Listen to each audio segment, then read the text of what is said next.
Record.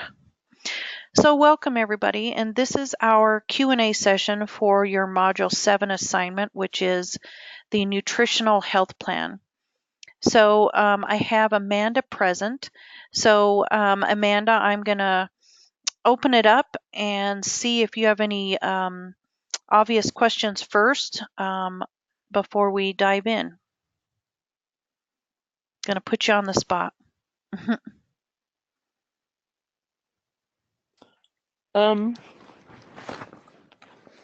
guess the question I kind of had reading through these, Mhm. reading through the instructions, Mhm. is it going to be a paper or is it going to be a care plan? Nope, it's a paper. So the paper should be 3 to 5 pages in length, but that does not include your title page or your reference page. So it's an actual paper, 3 to 5 pages in length. Okay, I'm trying to find where I read something about the care plan. Well, let's just go through it, and then if anything pertains to that, then we'll talk about that, and maybe that'll jive where you might have found it. Okay. Okay. So this paper is worth 145 points, or 14.5% of your overall grade. And we're asking you to choose one of the areas of interest. Cancer, cardiovascular disorders. Now, again, under cardiovascular disorders, that's a wide gamut. So anything under cardiovascular that you want to talk about. And then celiac disease, diabetes, HIV or AIDS, and then kidney disorder. So we're asking you to present the identified disorder or disease process and discuss the need for nutritional support. Now, I know you guys are all about your anatomy and physiology, which is great, but the biggest part of this paper is the nutritional aspects needed for this type of disease process. And so, of course, it's due Sunday by 11:59 p.m. The assignment focuses on course outcome 3 and course outcome 6. If you ever want to know why you're doing what we're doing, it's for accreditation, to make sure that we're giving you assignments that will help you accomplish the course outcomes, which again are then tagged or linked to the program outcomes. So let's look at your instructions here. And Amanda, I would just ask, if you have questions, please interrupt me. When I get to talking too much, I tend to just talk and talk and talk, and so I cannot see the chat board, so just interrupt me if you have a question. Okay. Okay. So this is a paper. Should be in your APA 6th edition format.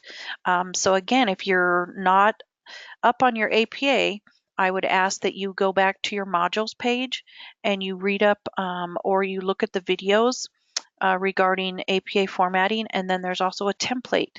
So I would ask that you look at that template and download the template and use that as your paper guide. There's no reason to reinvent the wheel. And so once we're done, Amanda, if you could remind me to go back and look at the module template, so I can show you where that's at and how to type in it. Could you do that for me? Yep. Okay.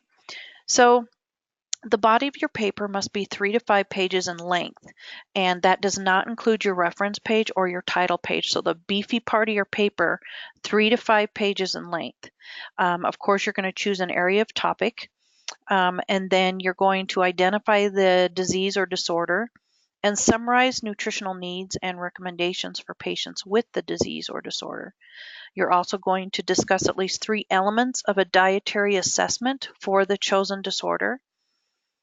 Then you're going to plan 4 nutritional interventions, which includes nutritional therapy or the therapeutic diet needed, any patient or family caregiver teaching, support available to assist the patient and or family or caregiver.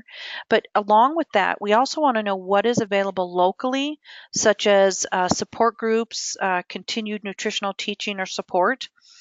Then we're going to ask you to talk about resources available to assist your patient, your family, or caregiver. Now, this includes any national or local resources to provide nutritional guidance. Um, and then we're going to ask you to describe at least 3 expected patient outcomes as a result of following the nutritional plan of care. And then support your paper with at least 2 current scholarly resources. Now, your textbook is a really good scholarly resource. Um, really shy away from those web pages and those .coms, those Wikipedias. Really make sure that your resources are scholarly and they're current. And then again, your APA 6th edition format. So I'm wondering, Amanda, if this number 7, following the nutritional plan of care, is where you thought it was a care plan. Maybe. Yeah, between Okay. that, between number 6 and number 7, I think that's where I was Sure. Yep. turning it into a nursing care plan. Yeah, and instead of putting them in, if you want to look at that aspect, that's great. Instead of putting it in the care plan type format, just write it out into a paper format. And I have an example that I'm going to show you that maybe will help visually with that. If we continue on, this is a grading rubric, and so you can see where each area you're given points. So I always tell students, when you're looking at a grading rubric and you're going to be graded on a certain thing, you need to make sure and have that as a level 1 heading, which is centered and bolded, because you want to guide your reader to those certain areas. Since you know you're going to be graded on them, it's really hard to grade a paper that's kind of all over the place because we might miss it. So I would just ask that you develop your level 1 headings, which are just centered, bolded, upper and lowercase lettering. And this will become more visual as I share the example with you. So first, you're going to be graded on your idea. You're going to tell us about the disorder. You're going to summarize the nutritional needs and recommendations for the patients with this disorder, 25 points. Next, you're going to discuss at least 3 elements of a dietary assessment, which is 20 points. Now, if you only give me 2, this is where you're going to get 15 points. If you only give me 1, that's where you're going to get 13 points. If you don't talk about it, that's where you're going to get 0 points. So really look at the grading rubric and make sure that you've addressed everything. If we move on down, 15 points if you talk about nutritional therapy or a therapeutic diet. 15 points if you talk about your patient and or family or caregiver teaching. 15 points if you talk about what is available locally for support. And then 15 points if you talk about what is available nationally, like some of our national cdc.gov or some of our national cardiovascular web pages, things like that, Is that diabetes. my town? Is that I'm sorry? the my plate Yeah, you can thing? Would it definitely. Yep, because that's scholarly and that's definitely a national resource. So that's perfect. Yep. And then you'll get 20 points if you describe at least 3 expected patient outcomes. Now, if you only do 2, you get 15 points. If you only do 1, you get 13 points. If you don't describe it or discuss it, then you get 0 points. Then you get points for being 3 to 5 pages in length, and then also minimum of 2 scholarly resources. And then you get points for APA. And I know you're only 5 points for APA, but it really means a lot when you have actually attempted to utilize the templates and the resources that we give you. It shows the reason why we're asking you to do APA. It's not because we're just being the way we can be, but it's just this is how we are as professional nurses. You want to be, if you've written something and you've put your heart and soul into something, you want it to reflect that. And so being proper formatting with your papers, with your discussions, with anything you do really looks good on you. That's how you want to be known. And so you might have great ideas, but you just can't write it correctly or format it correctly. That really will have somebody look down on you. And I hope I made sense of that. So we we really need you to perfect your APA, and I know you guys have all had 125, and I know that was a fast-moving course, and there's so many resources in that class. But you all should have your APA manual, the blue one, 6th edition, and then at the end, I'm going to go back to the modules and show you where to find videos to kind of beef up your APA, and then also where the template is. So there's really no reason not to be successful with your APA. Um, we give you all the resources you will need. And then lastly will be your rules of grammar. Oh, and then the 80-20 rule. So make sure your paper is not written by authors. Make sure there's, it's not full of quotes. All right, and then we utilize plagiarism software, plagiarism detection software. So make sure that you cite appropriately to make sure that it's not plagiarized. So that is the assignment. That's the grading rubric. So any questions, Amanda, before we move into the example? No, I think seeing the example will answer my question. Sure, sure. So this one, let me full scale it for you. So this one is on celiac disease.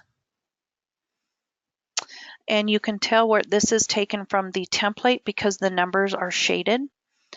You've got your running head. Make sure your running head looks exactly like this, lowercase h. And then celiac disease is all in caps. So this is your title page. So you've got your title, you've got your name here, and then who is it for?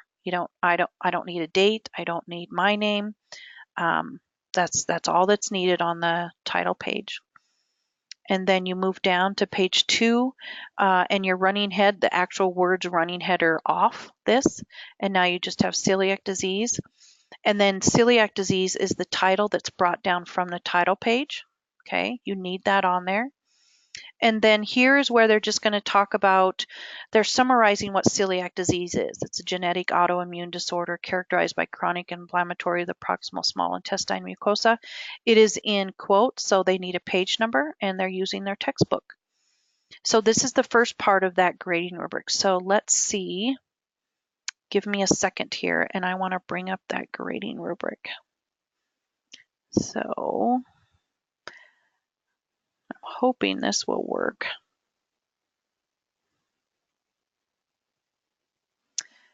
So this is the grading rubric, and now let me bring up the paper. I'm going to put them side by side so we know exactly what we're doing. So in the first part of the grading rubric, we need to identify the disease, which they have identified celiac disease in here. Next would be your, okay, next here, they're also incorporating nutritional needs and recommendation. This is a level 1 heading. So you want the reader to go right to that area, because if you can look over here, summarize nutritional needs and recommendations, that's part of this number 1 area.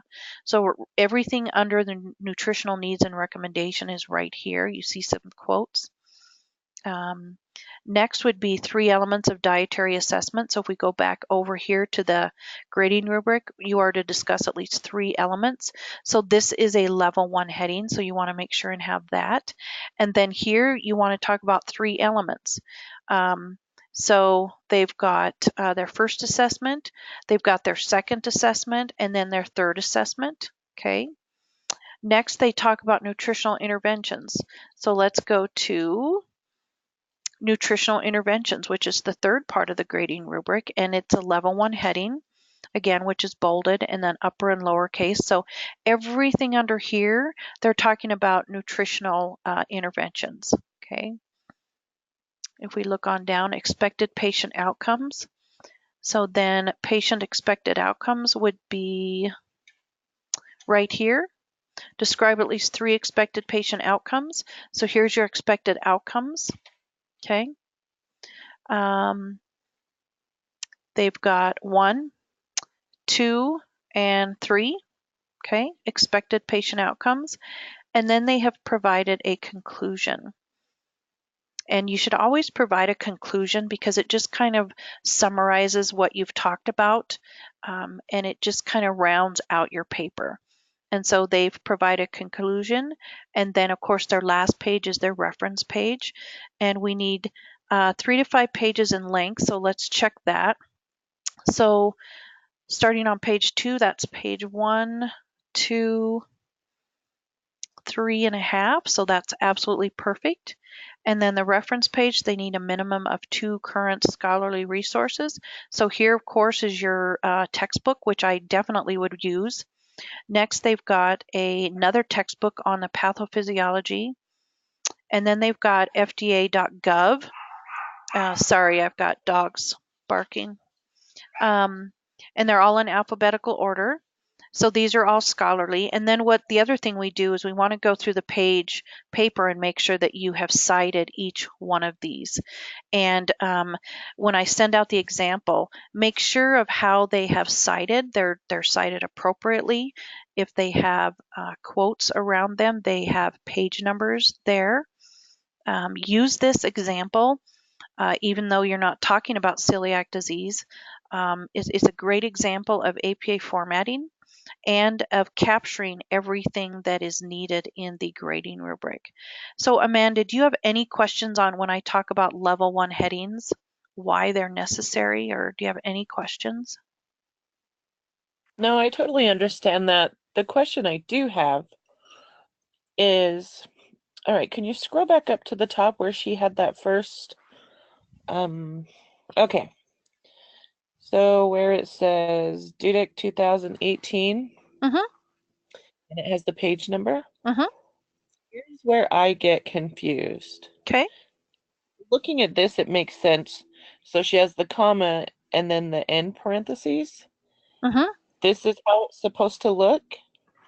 Yes, because this is Because a I always end up putting the parentheses behind the page number, like behind that last end quotation. Does that make sense? no. Um, so this is a parenthetical citation. So this is at the end of a sentence. You can find this on page 177 of your APA manual, but you've got your author, comma, your year, comma, and then P period, and then the page number. And those are all put in quotes or all put in parentheses and ending with a period because you're ending your sentence after the citation. Yeah, and it was just that section of it where I would get confused because I didn't know, and I swear it's because somebody told me, but where she has small intestine mucosa and then a comma, Yep. I was told to not put the punctuation there, to put it at the end of the Like sentence. the comma, you mean? Yeah, the comma and the parentheses. Well, the period you're ending, just remember with a parenthetical citation, you're ending your sentence with the period. And so your citation has to be inside that period. Now, this comma right here, um, probably shouldn't be there, because there's no reason to put a comma there because there's no reason. So I will correct But you're that not when I. going to I mean, give her a worse grade for I having it there, are you? I'm not. I mean, that's one of those little things. My biggest thing is that you have an in-text citation, and if you've got a quote that you need page numbers. So I might comment on the comma, but I'm not going to take points off for it because we online faculty and ground faculty have come together and we've developed um, a resource for us so we're all consistent with our feedback and what we're taking points off for, and we are not taking points off for a comma, but we will take points off for a citation that's not done correctly, if that makes sense. Yeah. Okay. Because I see down further, she doesn't have that comma Like, Right. So right here after okay. bone, you're correct. You're correct. And that's how it should look. And so for me right now, Amanda, boom, look at that. I'm going to take it out. So I appreciate that. I appreciate the eagle eyes because we all need edits. Because when I send out an example, I really want you guys to look at it um, and use it so you can get full points. I know it's only 5 points, but from a perspective of somebody who's grading a work, it takes a long time to grade a paper that's not in APA format because we're giving so much feedback on APA that we want to read your content about celiac disease. We don't want to have to hone in on the APA formatting. So the best that you can do, look at the resources we give you, look at the examples, and I appreciate you noticing that comma um, because it should look like what it is now. Does that Yeah, I help? get stuck on the little things like that. Sure, sure, sure. Now, the beginning, so if your citation is at the end of a sentence, it's called a parenthetical citation. Now, if it's at the beginning of a sentence like Brahm, it is just a beginning sentence citation. And so you can do it either way you want. You can do ending citation, you can do beginning citations, completely up to you. Okay. Um, and then anything else, like right here, I just boom, look noticed at that that. too. I know, and I appreciate that. I very much appreciate that. And so just know that when I send this out, that um, it will be corrected, like right here. Yeah. And there are some programs out there like Grammarly that really likes the use of commas. And so even if it's telling you to put a comma there, make sure it's APA formatted though, you know. Um, Not everything deserves a comma in APA land. Look at that. Now I'm really Well, I honed in do on all those Grammarly. commas. hmm Okay. Look at that. So you can tell where And they I'm a have, comma user, so yeah, that's why I'm asking. yep, yep. So we're going to remove all those commas before I send it out to you guys for uh, as an example. But she uses Dudek a lot, which is absolutely fantastic. There should be no reason not to at least have your Dudek book cited and utilized for this paper. Um, I think we're I think we're good to Yeah, go I've been there. using my just textbook a lot for it, so Yeah, well, you pay for them. You might as well use them. It's a good resource. Okay, so here is the example. Now I want to show you, let me close that out. So if you want a refresher on APA, I would ask that you go to your modules tab and right here under course tools, you've got your APA template and sample. So here is a condensed version of APA and here is a full length APA video. There's no reason for you not to have a good APA. I mean, we're we give you resources. Here's a sample paper for you to look at, and here's your template. So the template, I would ask you, don't reinvent the wheel. It's already done for you. I know students worry about the margins and putting a runner head in and everything like that, but here is the template. And so what you're going to do with this template, let me make it big, is you're going to download it and you're going to actually type into it. So here your running head's already done. So if you want to change this, so Amanda, what do you think would be an abbreviated title of your paper? I'm just going to put that in here. Just give me something. I don't know. um, I don't know, just diabetes. Sure, sure. So you're going to click on that and you're going to put in all in caps diabetes. Oops, if I can spell it right. And then you're going to click out in the middle of your page there. It's already done for you. The page number's there, the margins are done. And then you're going to change your title, of course. You're going to add your name, of course. And then instead of 300, it's going to be 310. So you're going to change this according to your name and the title of your paper.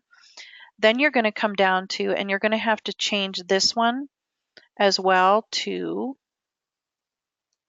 diabetes. And now every other page is going to be diabetes.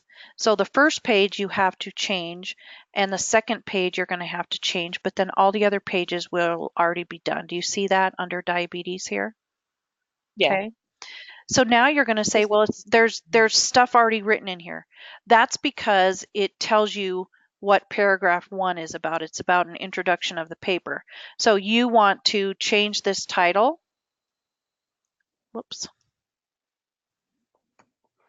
You are going to center, and you're going to talk about diabetes, right? Because that's your title brought down from your title page. Okay.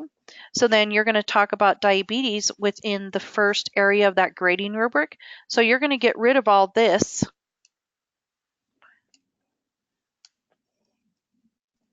and you're going to start talking about diabetes. And you're going to start typing all your stuff in.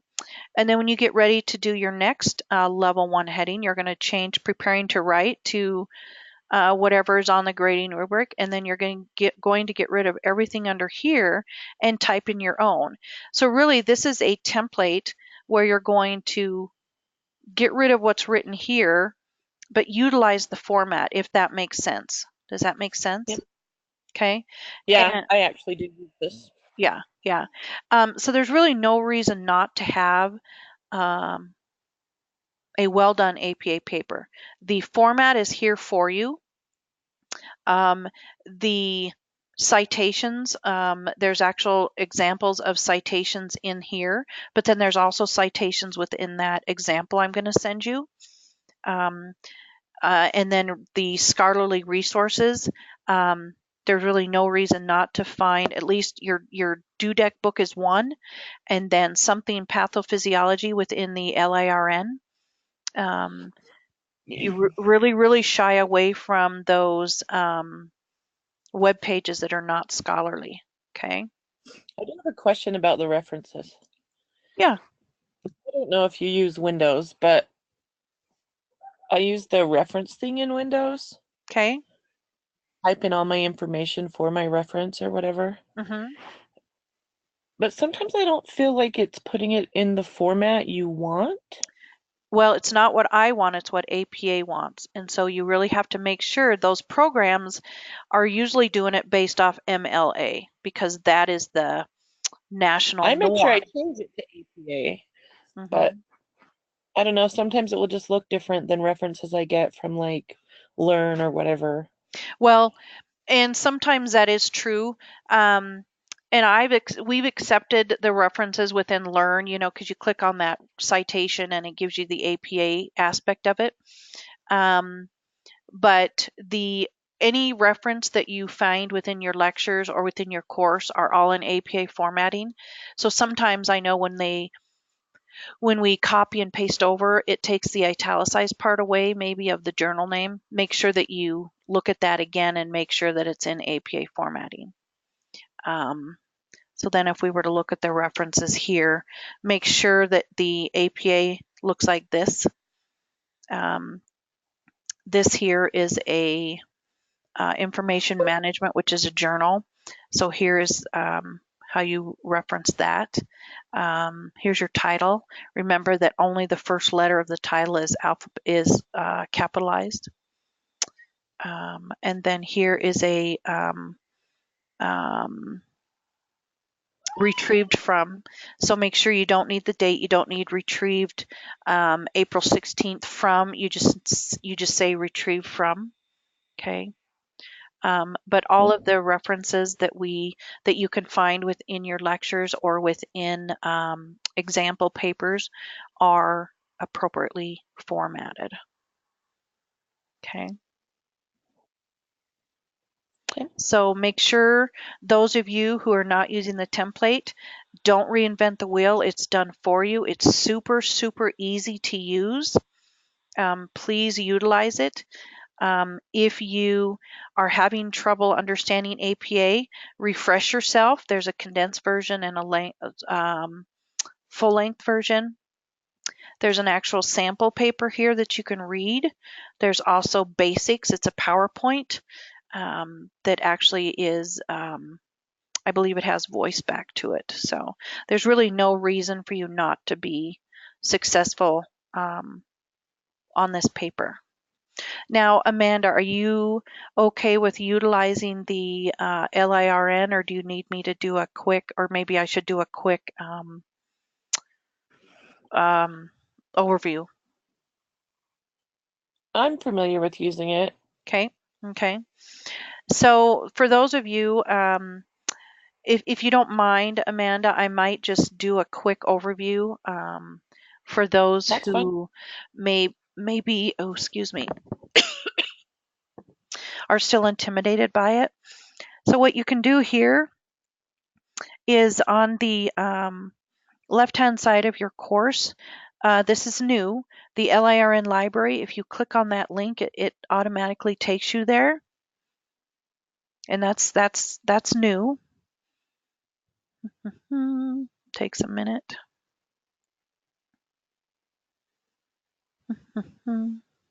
Well, holy moly, it is taking a while, isn't it?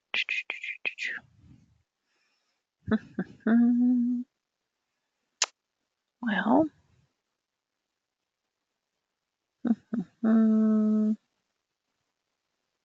well,